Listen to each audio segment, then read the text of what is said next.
Good evening, everyone. My name is Rebecca Fenwick with Ethos Preservation.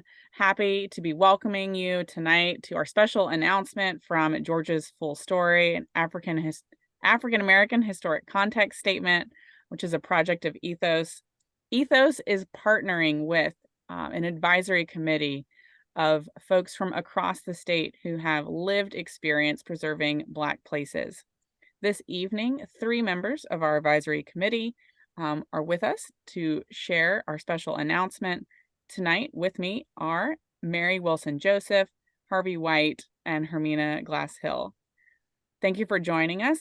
Please, as you have questions this evening, put them in the comment section here, and we will answer them as we are able. Harvey, I'll pass it to you.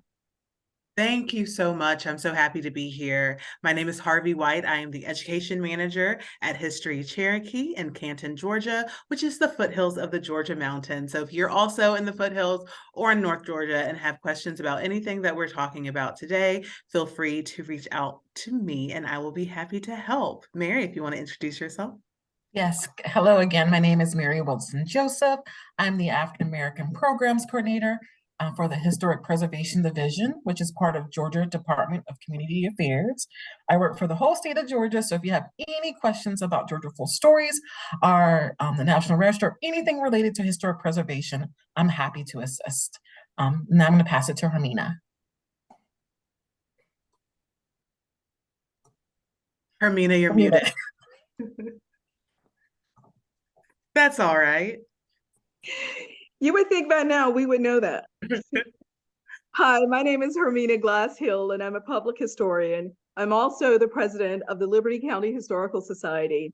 We welcome you to Georgia's Full Story, and this is where we need you to participate as we encourage you to share your story, the story of his significant historic places where you live in the region you live in the state of Georgia. So if it's a historic church or a historic school, or perhaps it's a historic cemetery, we would like for you to share your story as we assist Ethos with preserving African American historic places and providing a historic context for these places to contribute to the guide that will serve all Georgians.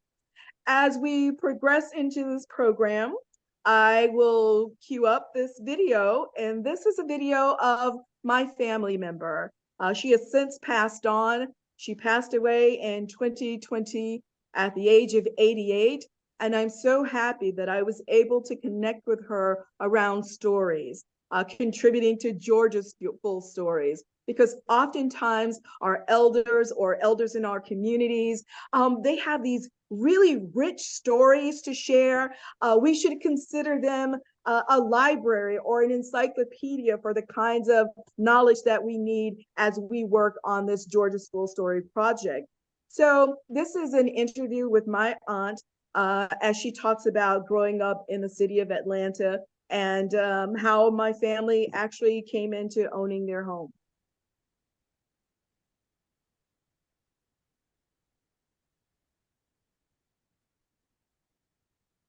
And I had just come back from California when I had heard mother was very ill, and I think I came back in 1960. She passed that year 1960 in February.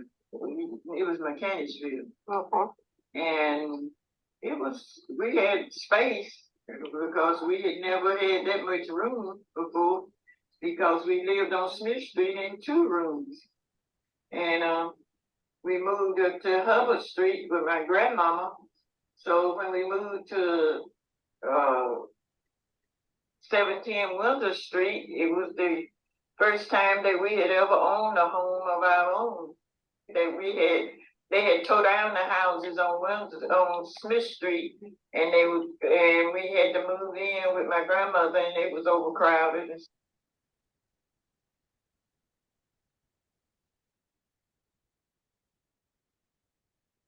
Thank you. Next slide.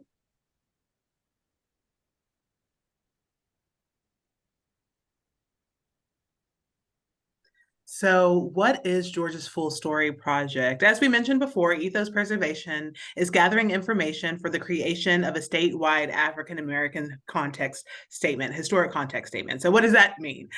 Historic context statements provide important information and general resources for preservationists, historians, planners, and the general public about topically related historic resources. Next slide, please.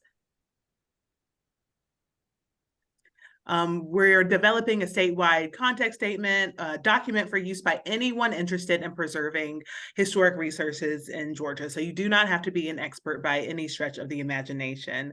The statement will provide a framework for identifying and evaluating historic resources associated with African American heritage throughout Georgia, and provide essential information that will facilitate analysis of associated resources for potential nomination of the National Register for Historic Places. So basically, we're trying to make a big document that everybody can use, that we can then all use to put into context these places. So setting the standards, setting the guidelines, right, for how we identify and evaluate places that are worthy of being on the National Register of Historic Places. Mary, if you want to do the next slide.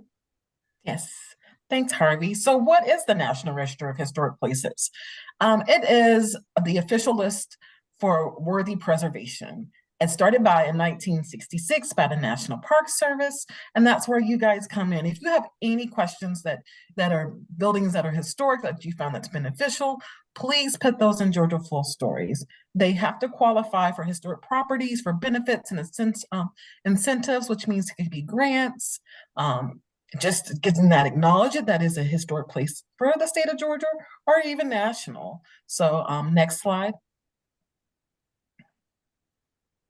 So these are some examples of the National Register, and these all are from the state of Georgia. The first one here, we see the Church of God Shepherd, that's in Thomas County, and at Payne College, the historic district of Richmond County. Of course, everyone knows MLK Birthplace, that's in Atlanta, Georgia, and the Dasher Academy Boys Dormitory, which is in Liberty County. Next slide. These are some other examples here.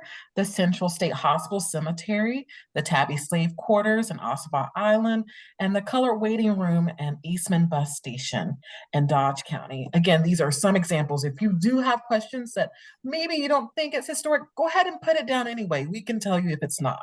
That way we can get that information that we need for the state of Georgia. Next slide. All right, I'm going to pass it to Romina. So what are we looking for? We are looking for your story prior to 1985. Those stories can consist of businesses, neighborhoods, buildings, or any place that may have stood the test of time. Whenever possible, please share how to access this historic resource. We will provide a QR code for you to access Georgia's stories. All right, next slide. Yes, so unfortunately, the project contact Bree could not be here today, but here is how to contact her. We have her phone number and email address here. As we all said, we're also open to answering any of the questions that you have if you want to contact us privately as well. And we encourage you also to think outside of the box. You saw some examples of some historic homes, some churches and schools, but if you have a place that you don't know, maybe a community center, a nightclub, something like that, I don't know, think outside the box and put them on the list, and we can see. Like I said, we're looking for African-American places of significance. So whatever that means to you, put it on the list and we'll be happy to. Yeah, like Harvey said, it could be even a whole neighborhood. So please, and there's a website there is too, www.georgiafullstories.com. Please check out that website and submit your stories. Thank you guys so much for joining us tonight. And please, if you have any questions, please go ahead and put them in the chat right below right now, and we're happy to answer them. Thank you. Thank you.